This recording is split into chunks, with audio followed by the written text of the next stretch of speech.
স্কুলের পড়ুয়াদের মধ্যে স্ন্যাক্স বন্টন করল সোনাবাড়িঘাট প্রথম খণ্ডের বেসরকারি স্বেচ্ছাসেবী সংস্থা হেল্প ফর ইউ। বৃহস্পতিবার সৈয়দপুর চতুর্থ খণ্ডের বেসরকারি শিক্ষা প্রতিষ্ঠান জলিলিয়া মক্তবের পড়ুয়াদের মধ্যে খাবার বিতরণ করেন হেল্প ফর ইউ এনজিওর কর্মকর্তারা।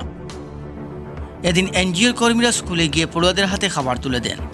এতে উপস্থিত ছিলেন হেল্প ফর ইউ এর সভাপতি কামরুল ইসলাম বড়বইয়া, সহসভাপতি রুহুল আমিন চৌধুরী, সমাজকর্মী আসাদ বড়বইয়া, প্রধান শিক্ষক আজমল হোসেন লস্কর, শিক্ষক মকলিস মজুমদার, হাফিজ আমরুল হক বড়বইয়া প্রমুখ।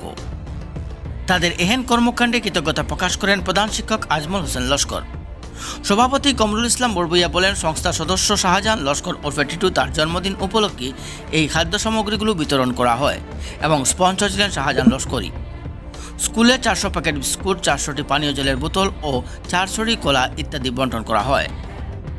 এদিন আনুষ্ঠানিকভাবে কয়েকজন ছাত্রের হাতে খাবার তুলে দেওয়ার পর প্রধান শিক্ষকের কাছে সমঝে দেন কর্মীরা। কিছুদিন আগে সৈয়দপুর রায়পাড়ার একটি স্কুলের রাস্তার জন্য 2 গাড়ি সেন্ট্রি দান করে এনজিও। এছাড়াও বিভিন্ন সময়ে বস্ত্র, কম্বল, খাদ্য সামগ্রী বন্টন সহ নানা সমাজসেবক কাজ করে আসছে হেল্প ফর ইউ এনজিও।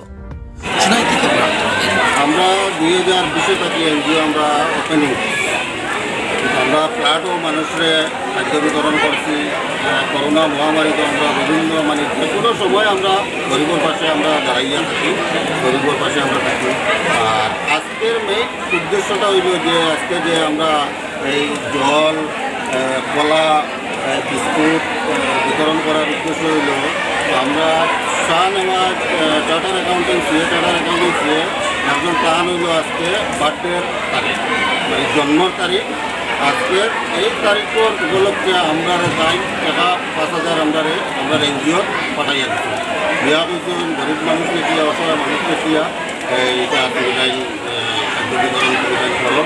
আমরা এটা চিন্তাধারা করে দেখি এটা আপনার একটা স্কুলও আনগ্রাউন্ড স্কুল, এটা ওই স্কুলও ছাত্ররা 200 থেকে 250 ছাত্র আছে।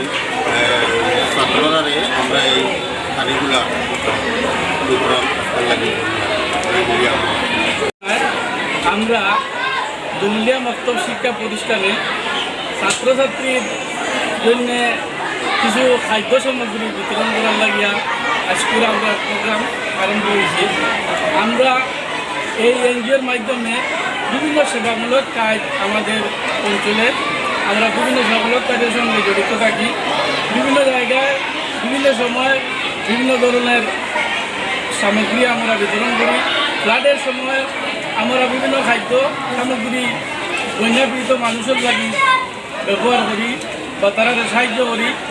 এবং আমাদের শীতের মরশুমে আমরা বিভিন্ন ধরনের বিভিন্ন জায়গায় কম্বল বিতরণ করি। সেই পন্থা রেখে আজকে আমরা জলিলিয়া মক্তব শিক্ষা প্রতিষ্ঠানে ছোট ছোট শিশুদের জন্য কিছু খাদ্য সামগ্রী বিতরণ করার ব্যবস্থা করেছি। এবং আমরা শুধু এই স্কুলে না, বিভিন্ন স্কুলে এই ধরনের ব্যবস্থা আমরা চালিয়ে যাচ্ছি। আমরা সবার সহযোগিতা কামনা করি এবং আশা রাখছি ভবিষ্যতে আমরা এই ধরনের সেবামূলক কাজ করিয়া যেতে প্রস্তুত, তাই সবার সহযোগিতা কামনা করি। আর